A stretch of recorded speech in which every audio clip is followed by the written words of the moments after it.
જય જોગડીમાં મિત્રો, આજની સવાર પડી ગઈ છે અને ઉઠીને આપણે આવી ગયા વાસળી આગળ ને આપણી ગાય આ ઊભી છે. હવે આપણે ગાયને લઈને જવાનું છે ગૌશાળાએ. તો ગાય એકદમ રેડી છે ગૌશાળા જવા માટે. પહોંચી આવ્યા ગૌશાળાએ અને ગૌશાળાનો નજારો હતો કાંક આવો. આ તાંધારું થઈ ગયું, ઉભા રહો, અંજવારું કરી દો. 1 2 3 આપણે જતા હતા ઘરે.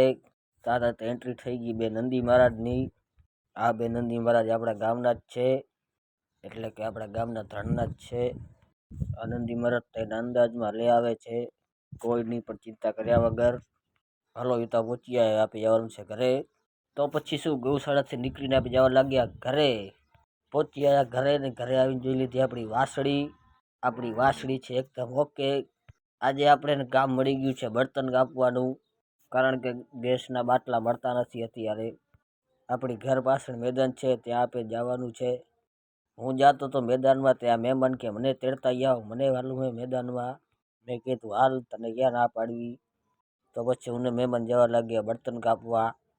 પહોંચી આવ્યા મેદાને અને મેદાને આવીને કરી લીધું મહેમાને થોડોક આરામ, કારણ કે એને ઘણું બધું કામ કરી લીધું હતું. મહેમાન જતા કામ કરી લીધું, હવે આપણો વારો. તો મિત્રો, મેને મહેમાને બે ભેરા થઈને એટલા બર્તન ભેરા કીધા છે. હવે આપણે જવાનું છે બારે, એટલે આપણે બર્તન ઘરે રાખતા હોય પછી આપણે જઈશું બારે. બર્તન કાપીને આપણે જવા લાગ્યા દુકાનેથી જવાનું છે આપણે દાંતી કાઢવા. રસ્તામાં જતા જતા મને દેખાણા બીજા બે મહેમાન, એ તો અહીંયા સૂતા હતા. એ સૂતેલા મહેમાનને બાય બાય કરીને અમે જવા લાગ્યા વાડીએ આંટો મારવા. પહોંચી આવ્યા આપણા મિત્રની વાડીએ. વાડી આવીને આપણે દેખાડા ઓર્ગેનિક લસણ, રીંગણા બતાણું તમે. આ છે આપણા મિત્રની વાડીના રીંગણા. ઉભા રહ્યો, આ જો આ રીંગણાનું ઝાડ છે અને આ ઝાડમાં રીંગણા.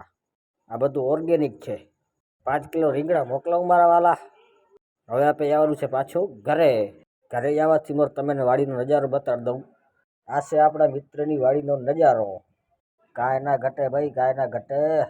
વાડીએથી જવા લાગ્યા અમે ઘરે, ને ઘરેથી આપણે જવાનું છે દાંતી કાઢવા.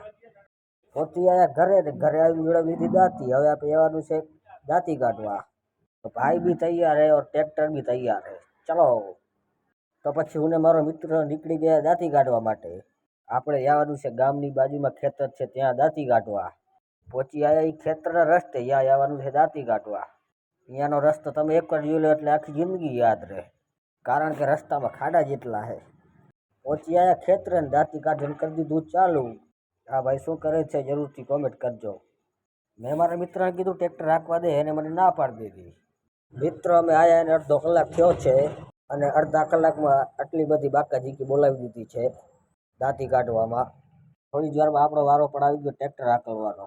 તો ભલે મિત્રો, આજનો બ્લોગ પૂરો, આજનો દિવસ પૂરો. આવા નવા વિડીયો માટે લાઈક કરો, શેર કરો, સબસ્ક્રાઈબ કરો અને તમારા ભાઈને સપોર્ટ કરો. જય ગો માતા, જય ગોપાલ, જય શ્રી રામ. મળશું આવતા બ્લોગમાં.